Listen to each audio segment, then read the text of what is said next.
All right, y'all. My name is Dr. Andy Woods. I'm the pastor teacher here at Sugarland Bible Church, and I'm back with my friend, colleague, fellow older associate pastor, Dr. Jim McGowan. And we're back with Pastor's Point of View. Today is March the 6th, 2020. I was out of town last week. Yeah.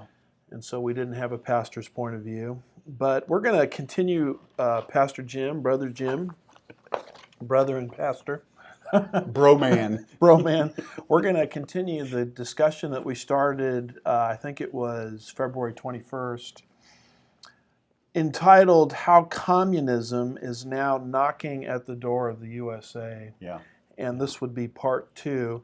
And we're going to start off with this little picture here. I saw this on social media. I think it It's great. describes everything we're trying to say. It's really got the Grim Reaper Yeah. knocking on all these doors, knocking on the door of the USA. The Grim Reaper's name is Communism, and you can see that the door was already opened in Venezuela with all the blood spilled. Yeah. Already opened in Cuba with all the blood spilled. Already Wow. opened in the Soviet Union going back to 1917. Cuba, 1957, right in there. Venezuela more recently, but everywhere communism has gone, it's brought mayhem and destruction. And here's Mr. Communism. Actually, it says socialism Same because thing pretty much. socialism sort of masquerades as communism. Yeah. And there's a lot of quotes you can produce demonstrating that. Knocking on the door of the USA. Yeah. Is that a fair picture there? Or is I think so. Only thing I would say is I think maybe that USA door might need to be cracked open just a little bit more than that. Yeah, so, it's not exactly shut not completely. Really, not entirely. No. And we know that the end game, I'm not sure if you can read that, but the end game is Revelation 13, 16 through 18. We read that last time. We probably don't need to read it again, but it's a description of the end game of Satan. How a time in history will come where there's actually going to be a triumph of worldwide communism. Yeah. Where the state is going to micromanage people from cradle to grave. Now, I hope this doesn't happen on our watch, but we know that's where human history is ultimately going. Yeah. In fact, I saw you open your Bible. Do you mind reading those verses to us? That's 16 through 18, Yes, correct?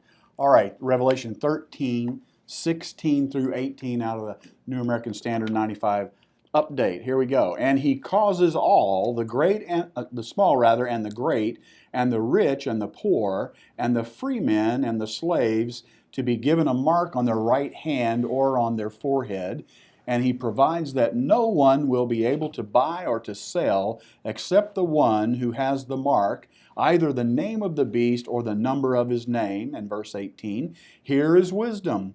Let him who has understanding calculate the number of the beast, for the number is that of a man, and his number is 666. So that's where human history is headed. Yeah. And there's something standing in the way. The way I read that, whatever you want to call that, fascism, socialism, global communism, all of those names fit that. Yeah. It's where the state becomes God and Yes. limited government becomes a thing of the past. I just call it Satanism. Satanism. It's good. And something that's standing in the way, of course, is the United States Constitution, because if the United States Constitution stands for anything, it stands for limited government. Amen. Yeah. We used last time this quote from Kennedy and Newcomb. Would you mind rereading that just to reorient us? If I can get it here. There we go. All right. This is from Kennedy and Newcomb. What if the Bible had never been written? And here it is, quoting, how many powers does the federal government have? Today, it almost seems to be an infinite number because of Supreme Court decisions and runaway legislation. But the Founding Fathers in the Constitution gave the federal government specifically 20 powers. There are only 20 things that the federal government is supposed to be able to do. All the rest remained with the states or the people. Even the enumerated powers were limited by checks and balances, close quote. So the state, the feds anyway, can do 20 things. Mhm. Revelation 13, 16 through 18 describes them doing everything. Oh, yeah. All right. So what the great conflict that's going on in our culture is how our culture is going to be toppled and replaced with what we see in Bible prophecy. Yeah, how are we going to get there? How are we going to get there? Yeah. And that's why this whole subject of communism and Marxism and candidates now, if they're not openly espousing communism, they're putting a happy face on it. Yeah, that's right. And we see this as part of a prophetic stage setting trend. Yes, absolutely. And that's what we're trying to keep an eye on here. And that's why we're doing this little mini series. Now, I used a quote last time from Phil Haney. And the quote is, the goal of these groups is to topple, whether it's Sharia law or Marxism or socialism, it's to topple the United States Constitution and replace it with a form of government that's consistent with their own worldview. Yeah. And I used that quote from Phil Haney, and when I used that quote, I started getting all of these texts and emails last time we were together, February 21st, alerting me to the fact, and I didn't know this at the time, that Phil Haney had actually been shot. Oh, my. And Phil Haney, who is Phil Haney? He was one of the founders, if you will, of the Department of Homeland Security. And he became very good at his job through engineering, logarithms, and things of that nature concerning determining when people entering the country are coming in with a terrorist mindset. And so obviously that would involve things that the Bush administration and later the Obama administration deemed politically incorrect. And consequently, he no longer was with the Department of Homeland Security. But because he was so good at his job, he was running afoul of political correctness. And he wrote a book entitled See Something, Say Nothing. Right, yeah. And I got a chance to hear him speak and talk to him a little bit with Brandon House and his Worldview Weekend ministry. And so that's why I always like quoting Phil Haney. Yeah. And lo and behold, the very day, if I have this right, where we're mentioning his name, he had actually been shot. And he was shot in Northern California. I don't have any inside information for you on it, other than to tell you this. To call that a suicide, to me, is highly suspicious. Yeah.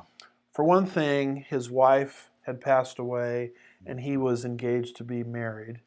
Usually someone getting ready to get married doesn't commit suicide. Right. And I don't know everything there is to know about forensics and suicide, but, I mean, do people usually shoot themselves in the chest when they commit suicide? Not typically, That's a little strange.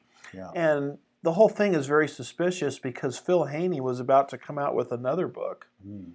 And I heard him at different conferences boasting almost about all of the information he knew about the political correctness of the Department of Homeland Security. Wow. And all of a sudden, as we're mentioning his name, he ends up being dead. So I don't know anything of an inside caliber that you can't find on your own on the internet.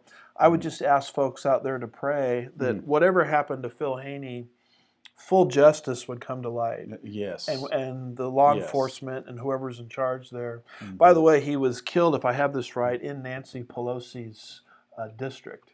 Now, I'm not casting aspersions, but that's generally where all of this happened. Wow. So whatever happened to him, my hope and prayer is that the facts will come out and we'll see exactly what transpired. Because the whole thing looks highly suspicious to me. And I bring that up because I didn't know all this was going on when I mentioned Phil Haney last week, sort of serendipitously. These highly suspect suicides in our history here are somewhat troubling, aren't they? Yes. This isn't the first one. No. And so that's the kind of world that we're living in. So God help us. God help us, yes. But, I use Phil Haney just to demonstrate the goal of these groups. He quotes, his quote I like is, they want to topple the limited government vision of the Founding Fathers, replace it with a vision of maximum government akin to their own worldview. Yes. And if they're successful here, as Ronald Reagan said, there's nowhere else to flee to. Yeah. Because they've been successful everywhere else. Yeah. And Reagan called this the last stand on earth. And he made this statement in his classic speech given in 1964 entitled A Time for Choosing. Yeah. Do you mind reading Let me Reagan's read quote this. to us? This bears repeating, doesn't it? Quoting Ronald Reagan here, not too long ago, two friends of mine were talking to a Cuban refugee, a businessman who had escaped from Castro. And in the midst of his story, one of my friends turned to the other and said, "We don't know how lucky we are." And the Cuban stopped and said, "How lucky you are. I had some place to escape to." And in that sentence, he told us the entire story. If we lose freedom here, there's no place to escape to. This is the last stand on earth. So this is why all of our elections become such a big deal. Yes. And we made reference last time to Karl Marx' Communist Manifesto, published in 1848. These are 10 goals. Yeah. And it's amazing how close the United States is to now having accepted and adopted a lot of these. Would you mind reading what Karl Marx said? Yeah, here we go, folks. Number one, let's abolish private property. Number two, let's impose a heavy progressive income tax. Number three, let's abolish rights of inheritance. And while we're at it, let's confiscate property rights. Let's have a central bank and government ownership of communication and transportation, government ownership of factories and agriculture, government control of labor, corporate farms, regional planning, free education for all children in public schools, combination of education with industrial production. I see a recurring word there over and over again. It's that word, the G word, government. Government, maximum government. So the Democratic Party, as it currently exists, is not really the Democratic Party of JFK. No. In fact, if you go back and listen to some recordings of JFK, he gave a speech, for example, I believe it was at the New York Economic Club. And if you were to cover up his visuals and just listen to the speech, it is exactly what Ronald Reagan would say. Yeah. JFK at that time was arguing that we should cut taxes, which will stimulate the economy and bring more revenues into the government. Yeah. And if we control our spending, we can get the deficit and the debt and all of these things under control. You know, I don't really hear Democrats saying that today. Quite frankly, I don't even hear a lot of Republicans saying that today. Maybe he's the first dino, Democrat in name only. Yeah. And the whole concept of moderate Democrats, conservative Democrats, the thing that it's basically become a thing of the past. Yes, it has. And what you have now are these people that are running for office. We're in the middle of the presidential primary. Yeah. That I would just simply describe as either socialists, Marxists, anti-constitutionalists, and in some cases just outright traitors to the United States of America. And that's not too strong of a statement. Right. And people wonder why we as evangelicals keep standing behind Donald Trump in spite of all of his, silly tweets and things that he does. We recognize that the only thing really standing between us and them is Donald Trump. That's true. And he's really the last hope that we have Yep. of maintaining any semblance of the civilization that we currently possess. Yep. So in that vein, we were taking a look at some of these Democratic candidates. Now, all of them have dropped out except for two. And that's something. God answers prayer, brothers. And the last time we were together, we were talking about Buttigieg, if I'm Yes, we pronouncing were. that Yeah. right. Yeah. And how most people don't know, but Buttigieg's father was one of the leading Gramsci scholars on planet Earth. Go back into our last episode as we talked about the influence of one Antonio Gramsci on the communist movement. Yes. He's the one that promoted the long march through the institutions. You've got to change cultures Yeah. before you can change countries. Yeah. We call that cultural Marxism. The United States is heavily involved in that process now, Yes, we even are. as we speak. And now we're going to move to a second candidate, and this is a guy that looked like he was going to run away with the whole thing, absent last Tuesday, Super Tuesday, Yeah. which Joe Biden called Super Thursday. Oops. Whoops, we won't go there. And it looked like he was going to run away with the whole thing. I looked at the delegate count this morning. He's within less than 100 delegates of the front runner, Joe Biden. And so people say, well, why are you devoting time to Bernie Sanders? Don't you know he will never, ever win? And here's my answer to that. I remember them saying the same thing about a guy named William Jefferson Clinton from Arkansas. Yeah, that's true. I mean, you mean to tell That's me true. this guy from this little state is going to overthrow G.H.W. Bush, who just won the Gulf War? Yeah.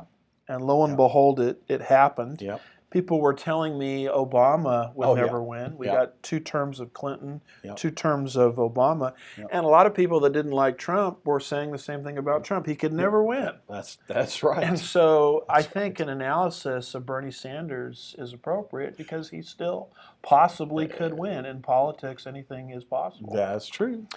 And so even if he doesn't win, he still retains influence because he's able to throw his delegate count by a candidate to a candidate of his choosing, which I guess would be Biden, if Biden agrees to adopt certain things that he sets forth in a deal. Yeah. So just because these candidates like Buttigieg and others disappear doesn't mean their influence disappears. For example, Beto is now out of the race completely, but I just learned that Biden is going to assign all gun control talk and governance to Beto. So Beto really hasn't disappeared at all. So even if Bernie Sanders doesn't win the primary or the general election, we still need to analyze where he's coming from. That's right. Because he's part of this, as we're going to demonstrate today, this communist movement. Yeah. And if time permits, next week, we'll take a similar look at Joseph Biden as well.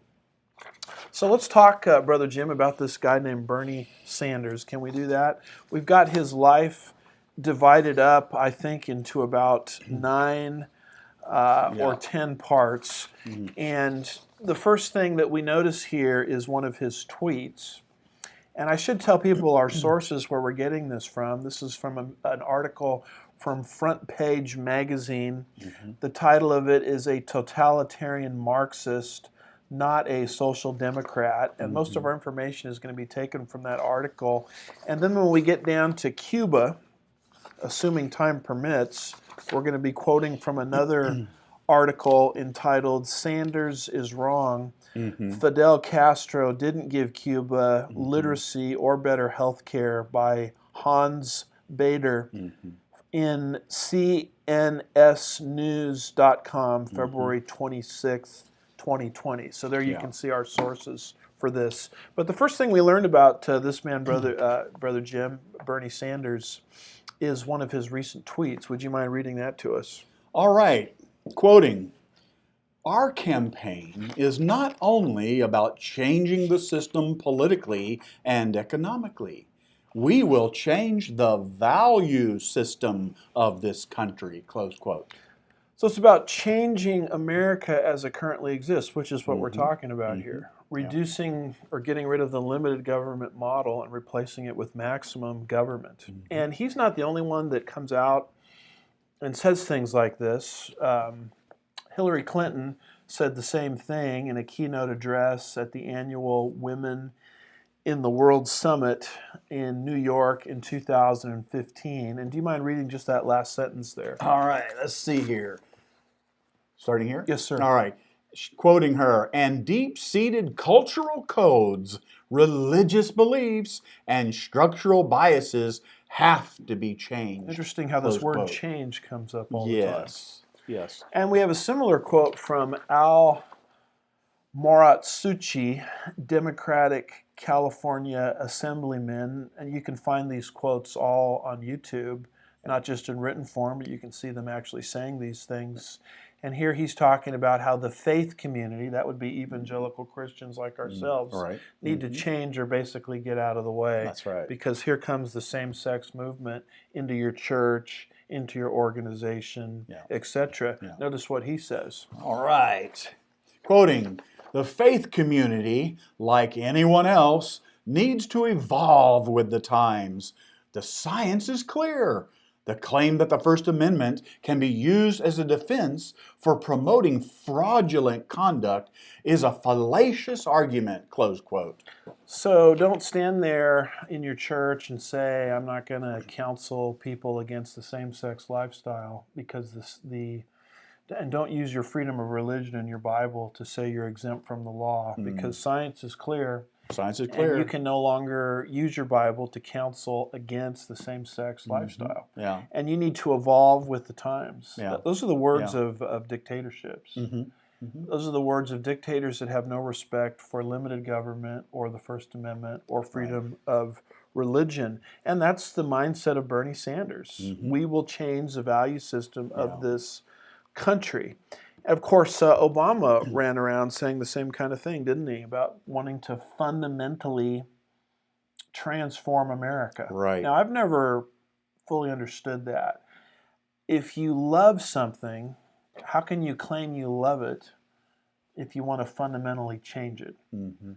It's like I'm married to my wife. I propose to her and I say, I love you unconditionally, but I want to fundamentally change you. Well, that's a statement of, I really don't love you as you are. And a bad move. A bad move.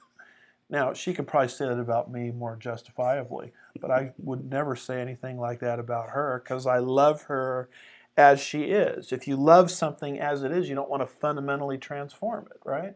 And all these guys, whether it's Morat Suchi, whether it's Hillary Clinton, whether it's Bernie Sanders, they're all talking about the fundamental change of the United States of America. Well, let's move on, Brother Jim, and feel free to interject anytime you want. I just really like that love letter you just sent your wife. Yes. That was really great. Yeah. And people can't see her. Good job. She's behind the camera keeping this whole operation afloat. All the cool artwork and things that come across your screen, that's all her doing. Well, what was Bernie Sanders doing in college, Brother Jim? Let's read about that. Okay, here we go. When Sanders was a young man attending the University of Chicago in the 1960s, he joined the Young People's Socialist League, which was the youth wing of the Socialist Party USA, which today advocates a revolution that will bring radical and fundamental change in the structure and quality of economic, political, and personal relations, close quote. Now, what were you doing in college? What was I doing in college? Well, I was playing basketball. I tried to major in that, but they wouldn't let me. But I was playing basketball. I was majoring in business and political science. I was involved in Campus Crusade for Christ. I certainly was not involved with the Young People's Socialist League, which was advocating a revolution and a fundamental change. Boy, that sounds familiar. A fundamental change in the economic, political, and personal structure of the United States of America. But that's how Bernie Sanders spent his youth. Now, how about after college? What was he doing? What were you doing after college? Well, I had a family while I was in college, so I was working full-time and going to school, so I couldn't get involved with these frivolous things here. Most of us were, involved with that dirty three-letter word called a job. A job. J-O-B. Of course, Biden said a three-letter word, then he spelled it out, J-O-B-S. But that's another story. But, the whole idea is after college you go to work. One would think. And, I remember I was trying to get into law school at the time. You know what I was doing to raise money for law school? I was a courier for a law firm. So I was driving all of the time, which was kind of a divine sense of humor, because I asked my wife, I have a terrible sense of direction. I'm surprised I even kept the job. I was lost, more times than I was found. That was before GPS. That's right. It was. It was. This is before the internet. This is before email. Cell phones? This cell phones. You couldn't call someone? This is, as I tell my daughter, this is when we used to walk uphill both ways to school in the snow with bare feet, Yes. fighting Indians the whole way. So we were working. Yeah. And what was Bernie Sanders doing? Do you mind reading what he was doing? Oh, let's see. After college, what was he doing anyway? Sanders, as Daniel Greenfield has detailed, lived and worked for a number of months. Well, that's a long time to live and work, isn't it? In an Israeli kibbutz, which was co-founded by Aharon Cohen, an Israeli, wait for it, an Israel-hating Arabist who was arrested for spying on behalf of the Soviet Union in the 1950s and who referred to the genocidal Joseph Stalin as the son, S-U-N, of the nations. Sanders stayed at Cohen's kibbutz as a guest of Hashomer Hatzair, a Zionist Marxist youth movement that pledged its allegiance to the Soviet Union. Hashomer Hatzair's founder, Yaakov Hazan, described the USSR as a second homeland. Wow. Close quote. And can you read that next paragraph Woo! on the next page? Let me take a breath. Yeah. All right. It's stunning. I mean, you're dealing with a kibbutz in Israel. I credit him for wanting to go to Israel, but he stayed in basically a Marxist kibbutz that was founded by an Israel-hating Arabist. Israel-hating Arabist, and also a group of people that pledged its allegiance to the Soviet Union. I mean, that's a heck of a way to spend your youth. Wow. Particularly your post-college years. Well, when you don't have a job. Well, he had a lot more fun than I did driving that car all over Los Angeles. By the way, it was my own car. I was stupid enough to take my own car. And so I really didn't make any money because whatever money I made at that job went to the wear and tear of the car. It was a good experience. It was a good experience. All right, continuing the quote here, folks. In 1953, Hazan lamented the terrible tragedy that has befallen the nations of the Soviet Union, the world proletariat, and all of progressive mankind. Upon the death of the great leader and extolled commander, Joseph Stalin, you can just feel the pain in his heart there. We lower our flag in grief in memory of the great revolutionary fighter, architect, and socialist construction, and leader of the world's peace movement, Hazan added. His huge historical achievements will guide generations in their march towards the reign of socialism and communism the world over, close quote. In a similar vein, Eliezer HaKohen, one of Hashomer Hatzair's ideological leaders, characterized Marxism as, quote, the key to renewing our spiritual creativity, close quote. So there it is, a Marxist, Israel-hating, pro-Soviet Union kibbutz, lowering its flag, venerating Joseph Stalin, etc., etc.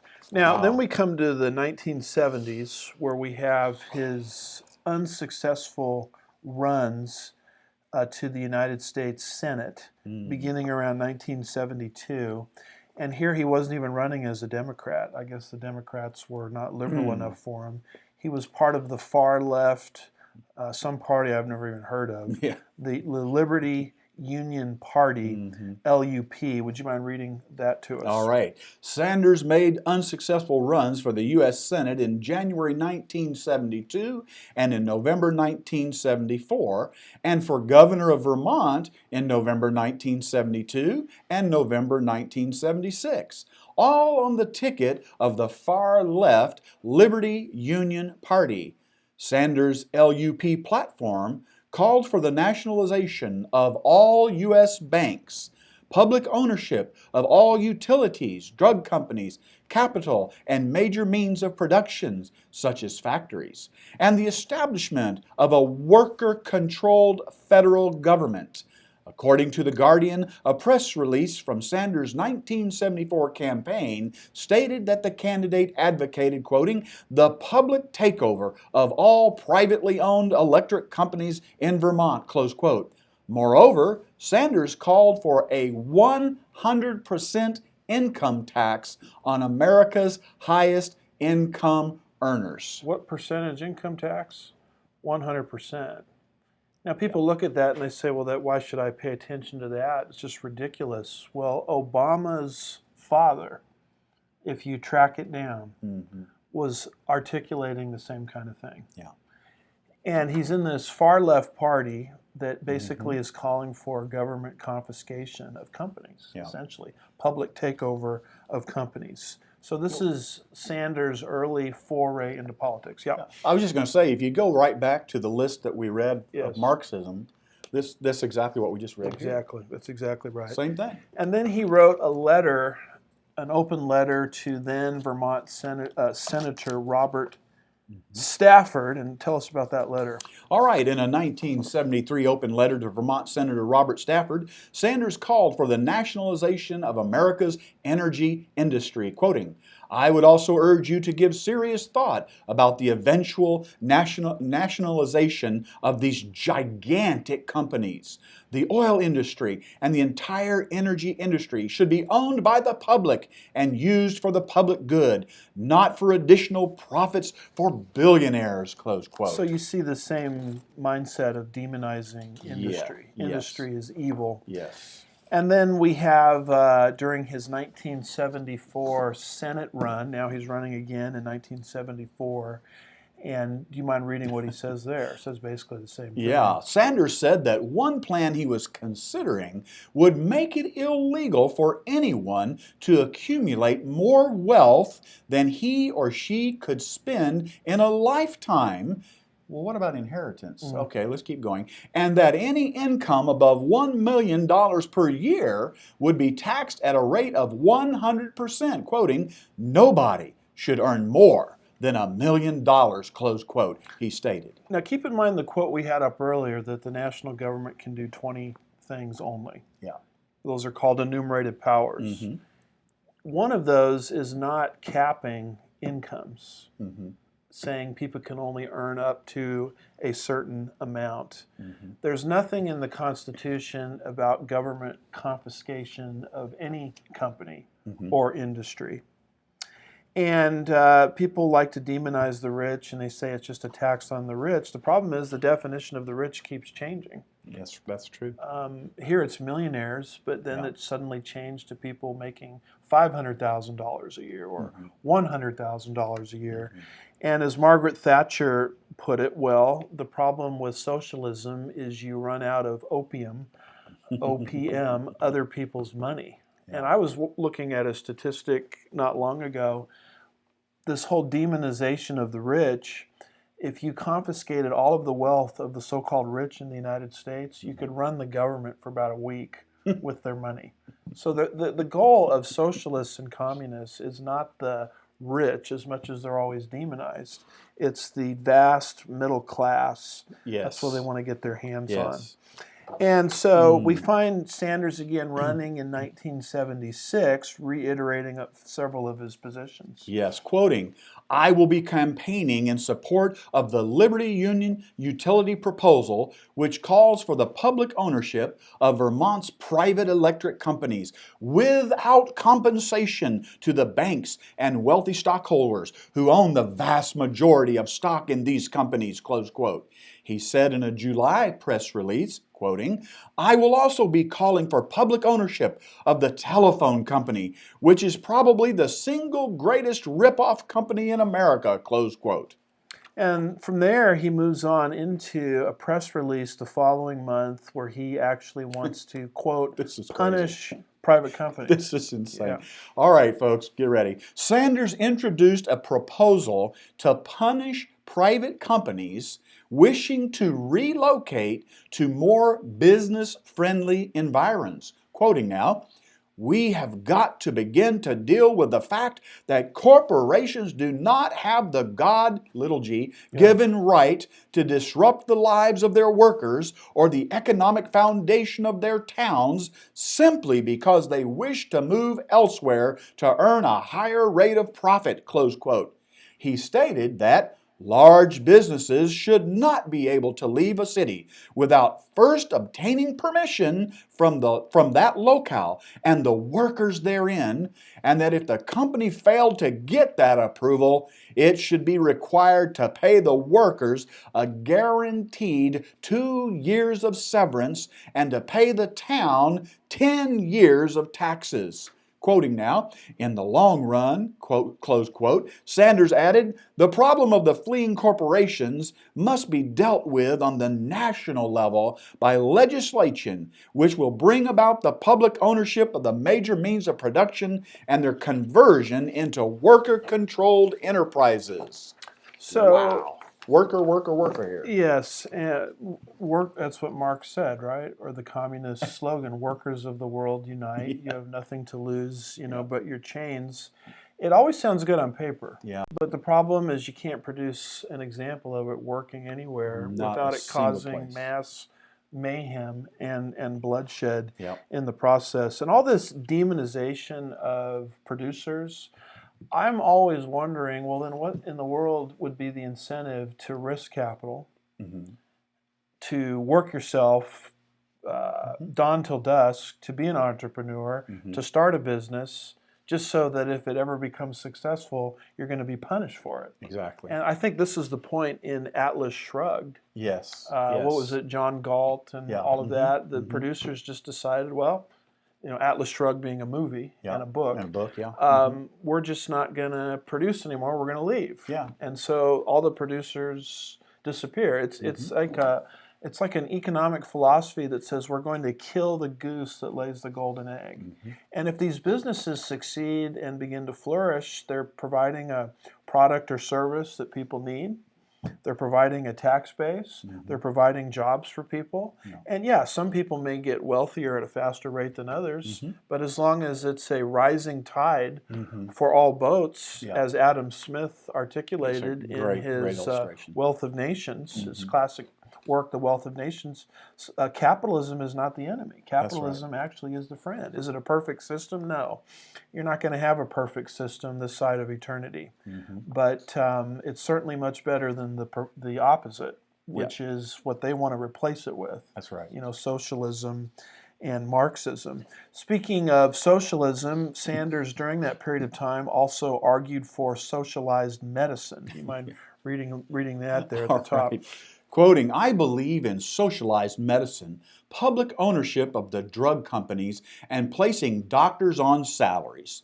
The idea that millionaires can make money by selling poor people drugs that they desperately need for highly inflated prices disgusts me, close quote.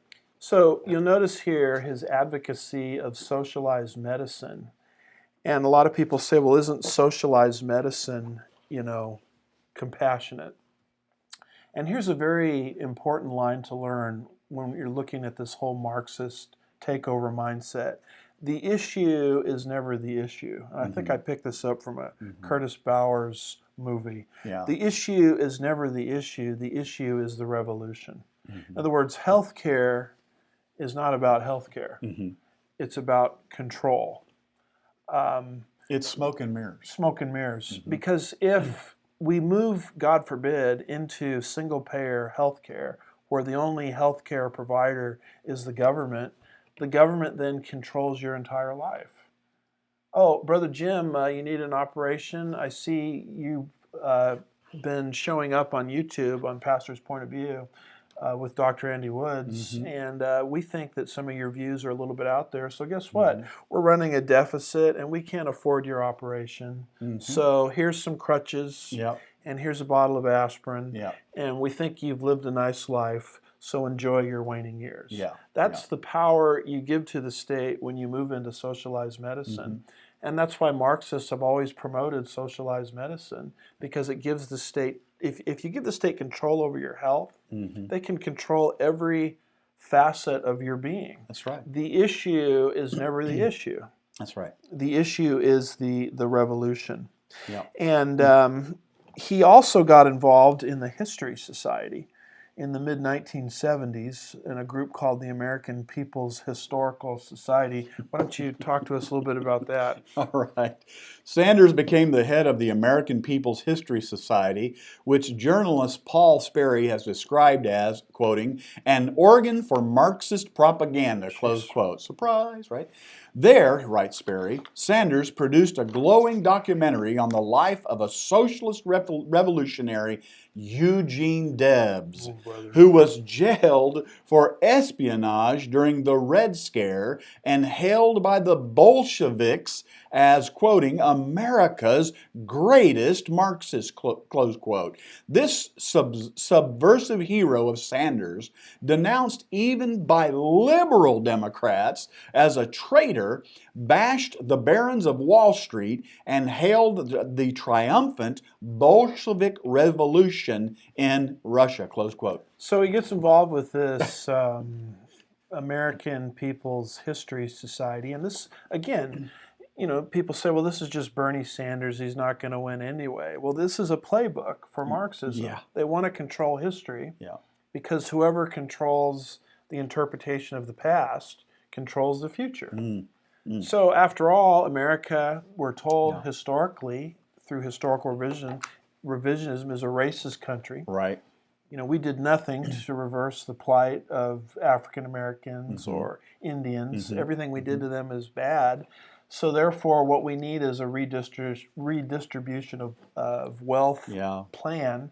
And so because they're able to control the historical narrative, they're able to introduce Marxist ideas. Right. And this is why Sanders became very interested in writing a glowing documentary of this socialist revolutionary named Eugene Debs. Yeah.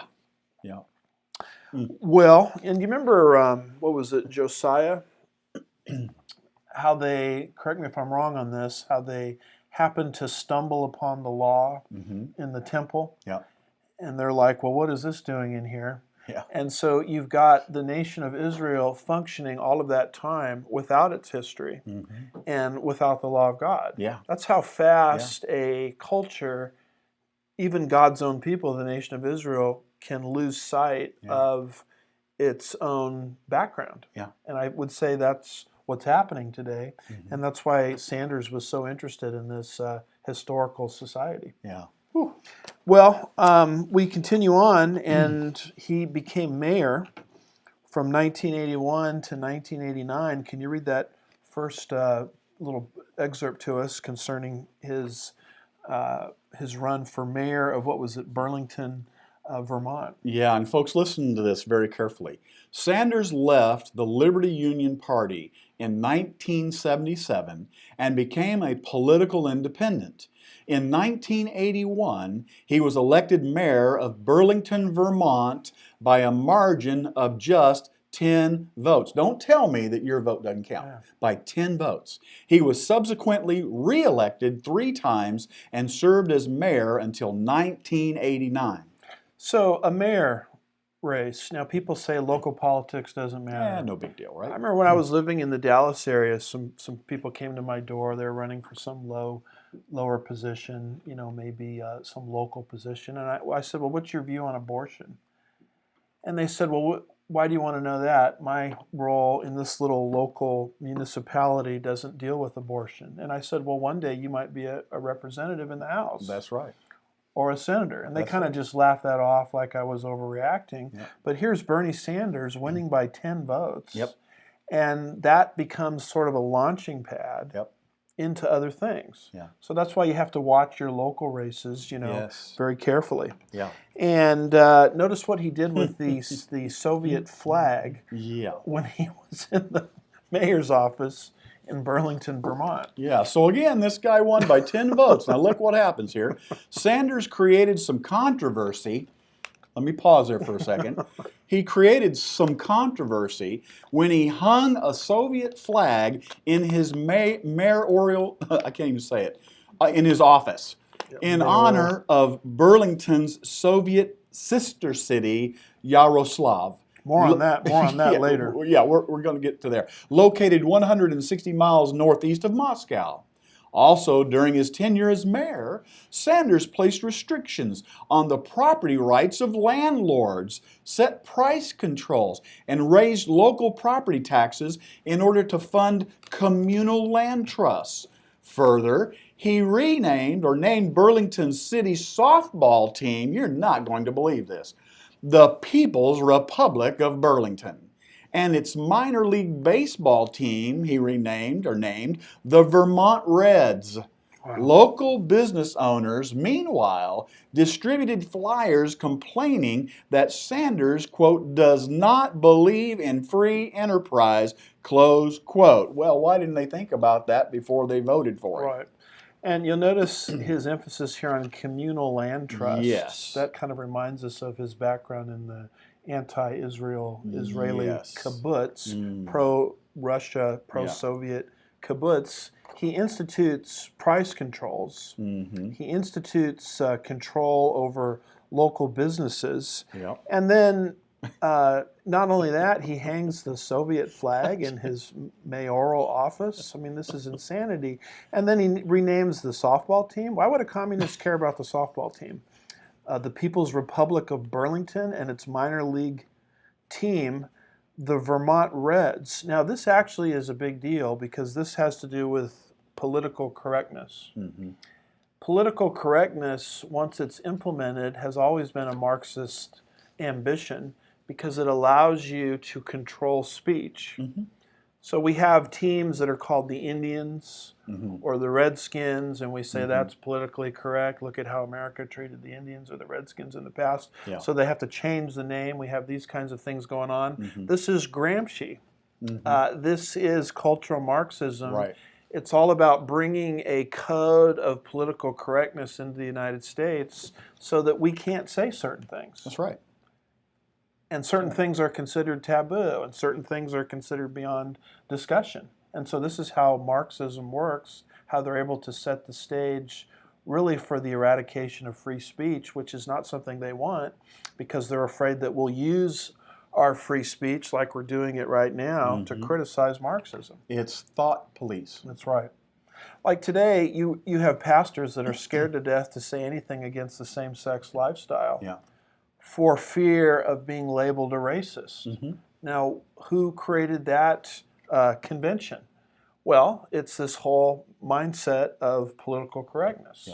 And political correctness is imposed by Marxists to control ideas. Amen. If you can control ideas, you can control the future of a culture. That's right. And so don't look lightly at this mayor in Burlington, Vermont, renaming the local softball team and the minor league baseball team.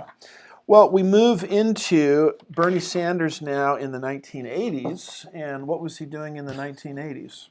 All right, 1980s, here we go. According to an accuracy in media report by Cliff Kincaid, Sanders during the 1980s, quote, collaborated with Soviet and East German peace committees whose aim was to stop President Reagan's deployment of nuclear missiles in Europe, close quote. Indeed, he openly joined the Soviets' nuclear freeze campaign to undercut Reagan's military buildup. So he was on the wrong side of the Cold War. And I remember reading, I think it was Mikhail Gorbachev himself or one of his, fairly high up underlings saying that the reason we lost the Cold War is because Reagan outspent us. Reagan built up the defenses, and we tried to emulate what the United States was doing, and we bankrupted ourselves. And so Ronald Reagan won the Cold War without even firing a shot, a genius move, a brilliant move, really, and even the Soviets themselves admit that. And I found that particular quote in a book by Janet Folger. I'll have to track that quote down for you. But here is Bernie Sanders on the wrong side of that issue. Wrong side of the Cold War, wanting a nuclear freeze during that time. I mean, the Soviet Union that Reagan collapsed, now I realize it's been rebuilt and we've got Putin and all of these things, but there was a time there of glasnost and perestroika, and you can credit Ronald Reagan for that. And here's Bernie Sanders on the wrong side of that particular issue. Wow. Well, beyond that, he begins to open his mouth concerning Cuba. And what was he doing in the 1980s concerning Cuba? Okay, well, it wasn't enough that he was involved with the Soviet Union and East Germany. Here we go. In the 1980s as well, Sanders paid a friendly visit Yeah. to Fidel Castro's communist totalitarian dictatorship in Cuba, where he had a pleasant meeting with the mayor of Havana. Okay, now this is part of what he's doing, and he got in trouble recently for this on 60 Minutes, putting a happy face on Cuba. Yeah, right. And if you don't know anything about Cuba, well, Cuba is what Fidel Castro took over from Batista, I want to say around 1957, 1958, 1959, 1960, right in there, the Cuban Missile Crisis. Right. And that's where Cuba became basically an island prison under communist Fidel Castro. And here's Bernie Sanders in the 1980s paying a friendly visit to one of the cities, I guess it is. Yeah, Havana.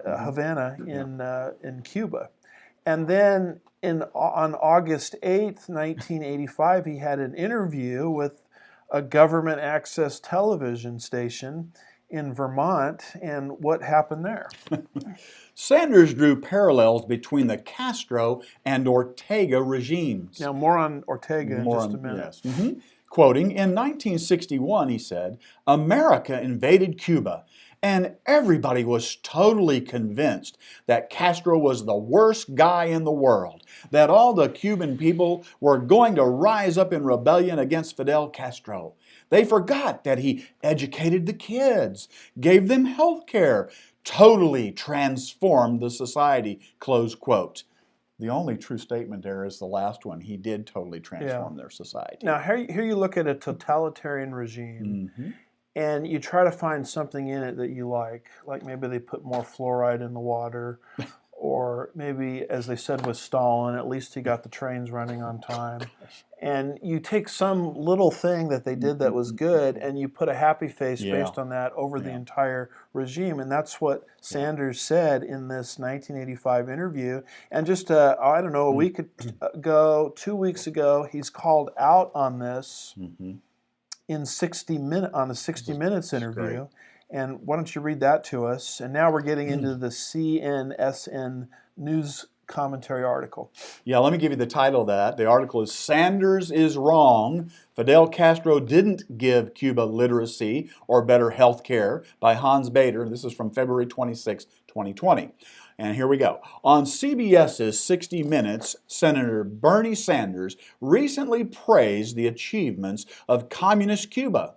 An interviewer asked him about his 1985 comments that Cubans supported communist dictator Fidel Castro because he educated their kids, gave their kids health care, and totally transformed society. In response, Sanders defended those comments by stating that, quote, when Fidel Castro came into office, you know what he did? He had a massive literacy program. Is that a bad thing? Even though Fidel Castro did it? Close quote. So you're starting to see a pattern here. In the 60s, he's involved with this kibbutz. In 1985, he says, well, at least Castro raised the literacy rate and gave everybody health care. We already explained that health care, getting everybody on a single-payer system, is one of the great goals of communism. And he also did all of these wonderful things. And here in 85, he reiterates it. And now just maybe a week or two ago, he says the exact same thing. Yeah, he just repeats it. On 60 Minutes. Well, is this really true, first of all? I mean, when Castro came to power in Cuba, did he really raise the literacy standard, and did the healthcare standard improve? Well, for one thing, I would say every dictator wants to bring in a higher literacy standard for the simple reason that allows them to be indoctrinated into Marxist thought. And I was thinking about this, and I have my Bible open to Daniel chapter 1 and verse 4, and it's exactly what Nebuchadnezzar did with the three Hebrew youths, Daniel's friends, as they went into Babylonian captivity. Daniel, Shadrach, Meshach, and Abednego. This is as old as biblical times, this strategy of raising the literacy standard. Yeah. Daniel 1 verse 4. Now let me back up to verse 3. Please. It says, Then the king ordered Ashpenaz, the chief of his officials, to bring in some of the sons of Israel, including some of the royal family and of the nobles. Verse 4, youths in whom was no defect, who were good-looking, showing intelligence in every branch of wisdom, endowed with understanding and discerning knowledge, and who had ability for serving in the king's court. And he ordered him to teach them the literature and language of the Chaldeans. So he raised the literacy standard Yeah, good to job. indoctrinate them into Babylonianism. Yeah. And when God got ready to destroy Babylon for their mistreatment of his people, God, when he articulates all of their sins, in any book of the Bible you want to read, he doesn't say, well, by the way, you get a pass because you raised the literacy standard. I mean, that's the silliness of crediting Fidel Castro with raising the literacy standard. But did Castro really raise the literacy standard? That is the question. Read the next point. All right, so let's find out. Here's what this writer says. But Castro did not give Cubans literacy. Cuba already had one of the highest literacy rates in Latin America by 1950. Now, that was before Castro came on the scene. Nearly a decade before Castro took power, according to United Nations data. In today's Cuba, children are taught by poorly paid teachers in dilapidated schools. Cuba has made less educational progress than most Latin American countries over the last 60 years. So the literacy rate was already going up before Castro. It was already there. And then when Castro got power, it started to go down. That's exactly so right. This whole thing that he raised the literacy rate is historical revisionism. I mean, this is why Sanders wanted to get involved with the history relating to Eugene Debs. They're doing the same thing with Castro. Yep. Now, what about health care? All right. Do Cubans have state-of-the-art health care today? Contrary to Sanders' claim that Castro gave Cubans health care, as the Washington Post's Glenn Kessler noted, as for health care and education, Cuba was already near the top of the heap before the revolution. Cuba has made less progress in health care and life expectancy than most of Latin America in recent years due to its decrepit health care system. Quoting, hospitals in the island's capital are literally falling apart, close quote. Sometimes patients have to bring everything with them because the hospital provides nothing. Pillows, sheets, medicine, everything, close quote. So you want hospital care, make sure you bring your own bed. Yeah. Make sure you bring your own pillow. Yeah. I guess that would include your pillowcase. Yeah. Your sheets. Oh, and bring your own medicine. Yeah, be sure you have your own So medicine. you get to a point, well, why even go to a hospital if you're bringing everything with you? Yeah. I mean, that's the state of health care in Cuba. Yeah. And what we learn here is that Cuba, prior to Castro, was a relatively prosperous society. Oh, yes. And all of that prosperity disappeared with Castro. Oh, yes. Oh, yes. Go ahead. This is crazy, folks. Listen to these numbers here.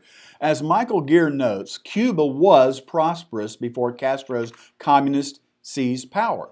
Havana, prior to Castro, was a glittering and dynamic city.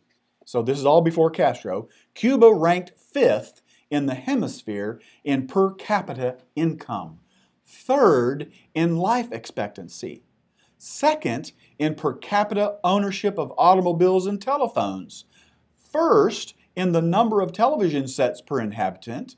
The literacy rate before Castro was 76% and the 4th highest in Latin America.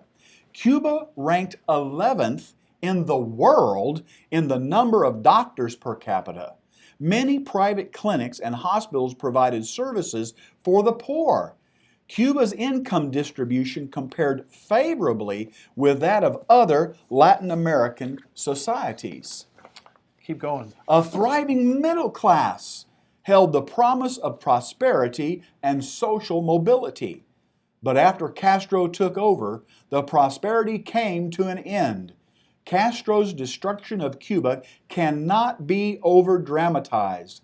He looted, murdered, and destroyed the nation from the ground up. Wow. Hunger became so widespread that a visiting Swedish doctor, Hans Rosling, had to warn Cuba's dictator in 1992 about widespread protein deficiency among Cubans. During this period of widespread hunger, Bernie Sanders was peddling the myth that hunger was non-existent in Cuba. Wow. In 1989, he published a newspaper column claiming that Fidel Castro's Cuba had, quote, no hunger, is educating all of its children, and is providing high-quality, free health care, close quote. Now, Brother Jim, there's a pattern here, and it's very important. What was happening in Cuba prior to the revolution of Castro? Well, there was a guy running that country named Batista. He was no saint. No. And what the communists did is they started to pick away at Batista, look at his flaws, look at his problems, look at his human rights record. And they got the Cubans to sort of not follow Batista anymore, but Castro. And Castro came to power, and he made everything, obviously, from what we're reading here, far, far worse. Oh, yes. And is this not what's happening with Trump? Look at his tweets. Look at his irritable character and nature, putting every flaw the man has under a microscope. And what they're not telling you, and we've been critical of some of those flaws too. We have. What they're not telling you is what the alternative is. Right. I mean, if the alternative is Biden or Sanders, things are going to be a lot worse than they were with Donald Trump, running the country. And so those that don't learn from history are condemned to repeat it. Amen. And watch how the revolution took place in Cuba, and watch the same kinds of things happening today, and you'll see some eerie parallels. Oh, yes. Now, Sanders doesn't just stop with Cuba. Now he's making kind comments about, and help my pronunciation, Nicaragua. How do you pronounce that? Nicaragua. Okay. Nice job. Okay, he gets around this fellow. Now, Brother Jim is bilingual. A little bit. In English and Spanish. Now, Here we go. why is that important? Because of something called, this idea of political correctness, where if you're white, like myself, talking about certain political things, you don't know what it's like to struggle. So if you're white, a WASP, white, Anglo-Saxon Protestant, your opinion doesn't count. Right. Well, don't confuse Brother Jim with being a WASP, because he may just break out here in a minute with perfect Spanish. All right, just had to get that off my chest. I don't believe in speaking in tongues. That's right. In 1985, Sanders traveled to Managua, Nicaragua, to celebrate the 7th anniversary of the rise to power of yet another totalitarian tyrant, Daniel Ortega, and his Marxist-Leninist Sandinista government. In a letter which he addressed to the people of Nicaragua, Sanders denounced the anti-communist activities of the Reagan administration. Following his trip to Nicaragua, Sanders penned a letter to the White House indicating that Ortega would be willing to meet with Reagan to negotiate a resolution to the conflict. Sanders even invited Ortega to visit Burlington, though the Nicaraguan president declined. Also, after his trip to Nicaragua, Sanders praised the living conditions under the country's communist regime. Let me keep going? And read those. Okay. Because he says something very interesting here about bread lines. Yes, I can't wait to get to that. All right, one of the first things he compliments Ortega on is he says, no one denies that they are building health clinics. Health care in Nicaragua is now free. Infant mortality has been greatly reduced. Next bullet point, the Nicaraguan government is giving, for the first time in their lives, real land to farmers so that they can have something that they grow. Nobody denies that they are making significant progress. And then the next bullet point, folks, you're not going to believe it. And these are direct quotes. This is a quote. Get a drink of water, sit there. Okay. Here we go. Quoting Bernie Sanders. Sometimes American journalists talk about how bad a country like Nicaragua is because people are lining up for food, like in bread lines. And here's what he says. That's a good thing. In other countries, people don't line up for food. The rich get the food and the poor starve to death, close quote. So here he's putting a happy face on a bread line. This is insane. Under the Sandinistas and Ortega in Nicaragua in the 1980s. What he's doing with Ortega here in Nicaragua, he did already with Castro in Cuba. Yeah. I mean, the bread lines, that's not the worst thing in the world. It's a good thing. Because if you don't have a bread line, then only the rich are going to get the food. Yeah. So it's stunning, the things that are coming out of this man's mouth. Now, in case you don't know, the situation in Nicaragua in the 1980s was very volatile. Mm-hmm. The Soviets were trying to set up a puppet government in our own Western Hemisphere called the Sandinistas, being led at that time by Ortega. Mm-hmm. And there was a group of people that were in rebellion against that system called the Contras. That's right. The Contra rebels. And the Reagan administration, during that time period, correctly sided with the Contra rebels. Mm-hmm. And here is Bernie Sanders during that exact same volatile time period. I remember this time period very well. Yes. Oh, yes. And you have Sanders siding not with the Contras, but with the Soviet Sandinistas. Yeah. So Sanders, once again, is on the wrong side of the Cold War. Yeah. Goodness. He was the one arguing for nuclear freeze when Reagan was bankrupting the Soviet Union. So those that don't learn from history are condemned to repeat it. Yeah. And in the same 1985 interview where he put a happy face on Castro's Cuba, he does the same thing with Ortega's Sandinista Nicaragua. Yeah. Sanders characterized Ortega as, quoting, an impressive guy, close quote, while criticizing U.S. President Ronald Reagan. Quote, the Sandinista government, in my view, has more support among the Nicaraguan people, substantially more support than Ronald Reagan has among the American people, close quote, said Sanders. Okay, we're trying to give you these things in chronological order. Here we go. Now we're up to his honeymoon. Oh, joy. He got married, and where did he go on his honeymoon? Hawaii. Don't you, when you go on a honeymoon, don't you usually go someplace where, first of all, you can have a nice time, but a lot of folks will go to places that are important to them. Mm-hmm. Like my wife and myself on our honeymoon, we went to Israel. Can you believe that? Wow. Because we wanted to get our marriage started off on the right footing, on God's land, the land of the Bible. Well, where does Sanders go on his honeymoon? I guess he could have gone back to that kibbutz in Israel. Yeah, he could have done that. But he decides to go where? Why don't you read that to us? All right. When Sanders in 1988 married his wife Jane, the couple honeymooned in Yaroslavl, Russia. Wow. In an interview with that city's mayor, Alexander Ryabkov, Sanders acknowledged that housing and health care were, quote, significantly better, close quote, in the U.S. than in the Soviet Union. Maybe he should have just stopped right there. But added that, quote, the cost of both services is much, much higher in the United States, close quote. After returning to the U.S., Sanders told reporters that he had been extremely impressed with their, meaning the Soviet, transportation system. He continued, quote, the stations themselves were absolutely beautiful. It was a very, very effective system. Also, I was impressed by the youth programs that they have. Their palaces of culture for the young people. A whole variety of programs for young people. Think about that.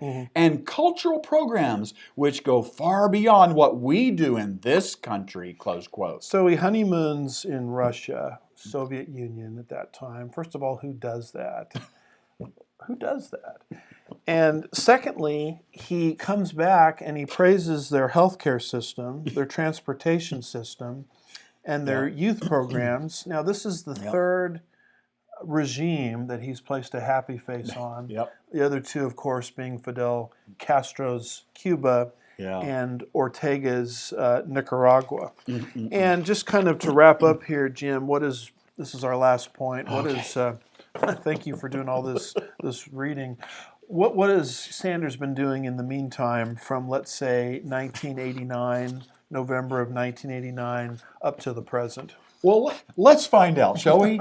In November 1989, Sanders addressed the National Conference of the U.S. Peace Council.